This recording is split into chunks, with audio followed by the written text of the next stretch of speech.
Top angle में अगली story रूस यूक्रेन जंग से जुड़ी। 4 साल से जारी रूस और यूक्रेन के बीच जंग अब बेहद खतरनाक मोड़ पर पहुंची। रूसी सेना ने यूक्रेन के 8 राज्यों को निशाना बनाकर भीषण ड्रोन और मिसाइल हमले किए। इसके पहले यूक्रेन ने रूस पर 500 से ज्यादा ड्रोन से बड़ा हमला किया, राजधानी मॉस्को को दहला दिया था। दोनों देशों के बीच फिर से तेज होती जंग से शांति की उम्मीदें खत्म हो गई। अमेरिकी राष्ट्रपति ट्रंप की शांति वार्ता पूरी तरह बेअसर साबित हुई। 4 साल से अधिक समय से जारी रूस यूक्रेन जंग फिर से तेज हो गई। रूसी सेना ने यूक्रेन के 8 राज्यों को निशाना बनाकर भीषण ड्रोन और मिसाइल हमले किए, जिससे यूक्रेन में तबाही मच गई।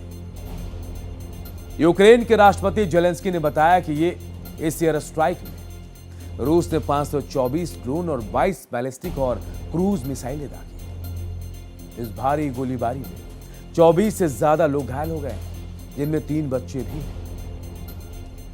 स्थानीय अधिकारियों के मुताबिक मध्य यूक्रेन का निप्रो शहर और उसके आसपास का इलाका इस हमले से सबसे ज्यादा दहला है। इससे पहले यूक्रेन ने रूस की राजधानी मॉस्को और उसके आसपास के इलाकों में 500 से ज्यादा ड्रोन से हमले किए। रूस की सरकारी न्यूज एजेंसी TASS के मुताबिक इस हमले में कम से कम 3 लोगों की मौत हुई, जबकि कई लोग घायल हो गए। रिपोर्ट के मुताबिक यह हमला पिछले 1 साल में मॉस्को पर सबसे बड़ा ड्रोन अटैक माना जा रहा है। यूक्रेन की सुरक्षा एजेंसी ने दावा किया कि उसने मॉस्को क्षेत्र में कोई अहम ठिकानों को कई निशाना बनाया है, जिनमें तेल पंपिंग स्टेशन, एक रिफाइनरी और एंगस्ट्रॉम प्लांट शामिल है, जो रूस की सैन्य इंडस्ट्री को सेमीकंडक्टर सप्लाई करता है।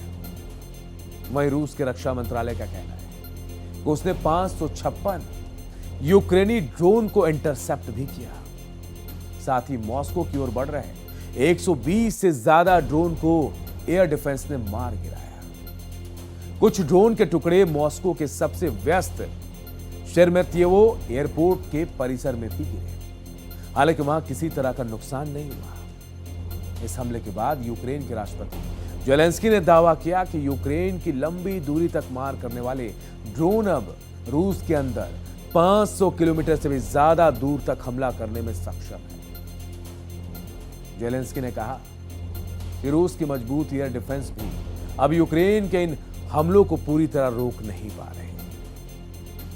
जेलेंस्की ने कहा कि जिन ठिकानों को निशाना बनाया गया वो यूक्रेन से 500 किलोमीटर यानी 311 मील से ज्यादा दूर थे। उन्होंने कहा कि रूसी सेना सबसे ज्यादा अपने सत्ता वाले इलाके की सुरक्षा करती है, लेकिन यूक्रेन की लंबी दूरी की क्षमता अब इसे पार कर रही है। जेलेंस्की ने कहा कि रूस के अंदर गहराई तक हमला करने की यूक्रेन की क्षमता अब दुनिया में इस युद्ध को लेकर सोच बदल रही है और रूस पर दबाव बढ़ा रही है। ये युद्ध अब धीरे धीरे अपने घर वापस लौट रहा है। वहीं रूस के रक्षा मंत्रालय के आंकड़ों के हवाले से बताया गया कि पिछले 1 हफ्ते में रूस ने यूक्रेन के कम से कम 3124 ड्रोन मार गिराया। आंकड़ों के आधार पर बताया गया सबसे ज्यादा ड्रोन 13 मई और 17 मई को गिराए गए। पिछले दिनों अमेरिकी राष्ट्रपति डोनाल्ड ट्रंप ने दोनों देशों से सीज फायर की अपील की थी। ट्रंप ने जेलेंस्की और पुतिन से जंग रोकने को कहा था, लेकिन लग रहा है इसका कोई असर होता दिख नहीं रहा। अमेरिकी प्रयासों के बावजूद शांति समझौते के कोई संकेत नहीं है। पिछले हफ्ते रूस ने करीब कीव में एक बहुमंजिली इमारत को मलबे में तब्दील कर दिया, जहां 24 लोगों की मौत हो गई। और ये देखिए, लड़ाई दोनों तरफ से हो रही है। यूक्रेन ने भी वॉर किया तो अब रूस भी यूक्रेन पर ताबड़तोड़ हमले कर रहा है।